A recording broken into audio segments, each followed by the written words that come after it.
The film opens with a burning, unidentified object crashing into the forest. A deer watches this unusual phenomenon and becomes the victim of an unknown creature. Meanwhile, a car rushes along a cozy forest road. Ruth and her boyfriend Harry go on a trip to go hiking. Harry tries to cheer up the girl, but she doesn't feel safe. We learn from their dialogue that Ruth likes surfing more, and in the forest, she is seized by an inexplicable anxiety. Ruth and Harry have been in a relationship for 6 years, and for the guy, this hike is an opportunity to move to a new level. The couple stops at a roadside cafe to have breakfast for the last time in a civilized place. Everything goes on as usual. Ruth studies a naturalist's guide with a description of the park's plants and animals, but breakfast is interrupted by a boy, apparently the son of one of the employees. He chooses an awkward excuse to talk about the fallen meteorite. Communication with him raises the degree of anxiety, and Ruth begins to get seriously nervous. But Harry persuades her to continue the trip, and now they are already delving into the majestic forest. However, after the fall of the red thing, this is not a very kind forest. But should tourists worry about meteorites? The guy entertains his girlfriend with stories about his first kiss, promises to protect Ruth at the halt, prepares dinner, and entrusts the girl to set up the tent. But Harry also has to put up a tent. The girl cannot understand how to do it. At night, Ruth gets up to relieve herself and is frightened by something in the forest. It seems to her that she saw a deer, or it doesn't seem. But Harry explains there are a lot of deer here, and they love to look at people. In the morning, Harry takes his beloved to the cliff from where a fantastically beautiful view opens up. The guy talks about his feelings and proposes, but Ruth, being in an unstable emotional state, suddenly suffers a panic attack. The girl eats pills while Harry looks for a place for himself, struggling with failure. Ruth's mild mental disorder is the second main character of the film, after nature. Her nervousness will once serve her a good service. In the evening at the halt, the couple quarrels. Harry believes that Ruth's refusal is due to her psychological problems. The girl asks to accept her point of view. Ruth is afraid of marriage, but she is ready to live without registering a relationship. Harry believes that Ruth's parents' divorce and the girl's inability to accept the help of a psychologist are to blame. Fortunately, they do not burn all the bridges but simply go to bed. In the morning, Ruth finds a note. Harry went for a walk. The girl decides to call her doctor, but there is no connection. In search of a place where she can call, the girl leaves the camp and even dials the clinic number, but does not find the strength to speak. However, looking around, she discovers everything that remains of the deer. The skull is neatly cut lengthwise, and it is unclear who or what could have caused such damage. In addition, the skin is covered with some kind of blue slime. Ruth is terrified again, but Harry unexpectedly finds her. The guy calms the girl down, examines the remains, and in the evening at the halt, shows in the reference book the disease of the deer, trying to finally calm his nervous girlfriend. The conversation again comes to the topic of marriage, and it seems that the couple is concluding a temporary truce. In the morning, Harry prepares breakfast, and Ruth goes into the forest on her business. But suddenly, she finds a small grotto. On the floor, the girl's attention is drawn to the already familiar blue slime. Ruth sees something and turns around. Meanwhile, Harry eats alone, glancing at his watch. Soon, the young man goes in search, and his efforts are quickly rewarded with success. Ruth stands in the forest, calm but alien. After some time, the couple stops for the night, and already at night, Harry wakes up alone in the tent. He again looks for his girlfriend and stumbles upon the girl, or rather Ruth, tries to stab Harry with a knife but stops in time. She explains the knife in her hands by her fear of the beast. After returning from the cave, the girl becomes more and more strange. She no longer sleeps, and in the morning when Harry talks about his prospects, she does not react to his words.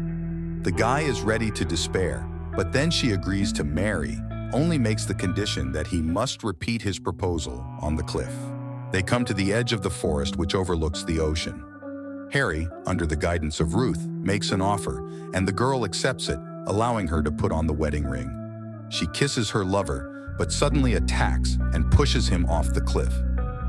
Having enjoyed the lifeless body on the shore, Ruth runs through the forest, runs for a long time, and finally falls from fatigue. After some time, she is found by tourists Ray and Vivian. The girl is covered in abrasions and bruises. She is clearly dehydrated. Tourists want to call for help, but there is no connection. After giving the girl a drink, they invite her to join them at the halt. Ruth portrays amnesia, saying that she does not remember how she got into the forest and what she's doing here. The tourists are no longer happy with the unexpected meeting, but decide to continue trying to solve the riddle of the stranger. Vivian tries to talk to Ruth, but it's all in vain. The girl only watches the knife that the couple has. Finally, the tourists decide to look for a way to get in touch with help. While they agree, Ruth manages to get hold of the knife. Ray and Vivian think that she will now attack them when suddenly Harry appears. Since his death, he has changed a lot, and it seems that his body has been possessed by some kind of entity.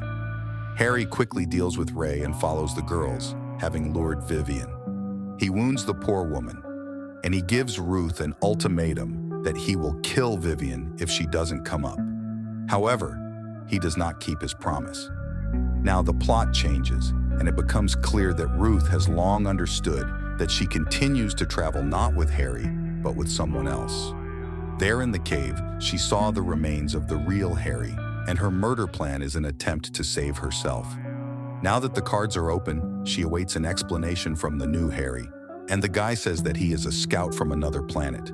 He conducted a survey of the area and must report the situation.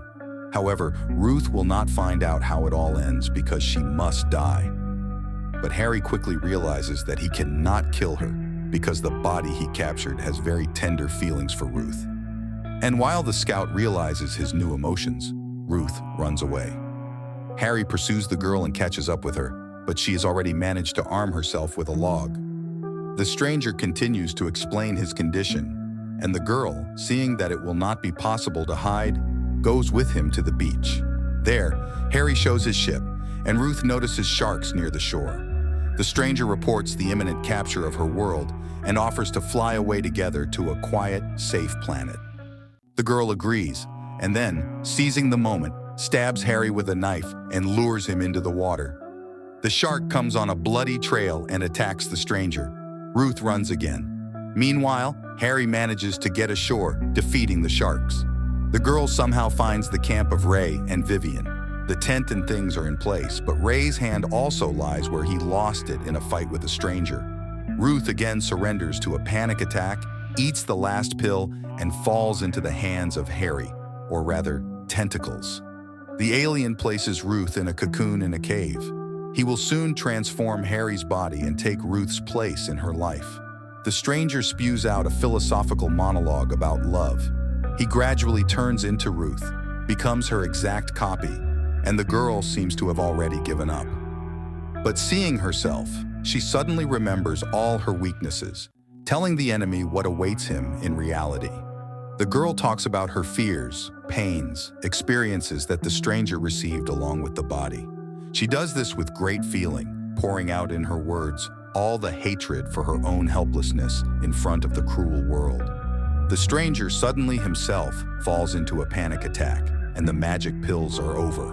Ruth manages to free herself from the cocoon. Pretending sympathy, she misleads the alien and manages to inflict several injuries, which in her opinion are incompatible with life.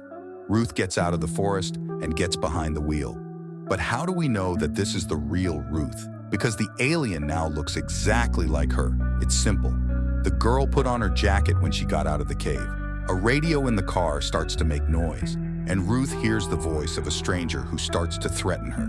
The car leaves the forest, and the sky is lit up by many ships flying to the ground. And at this point, the film ends.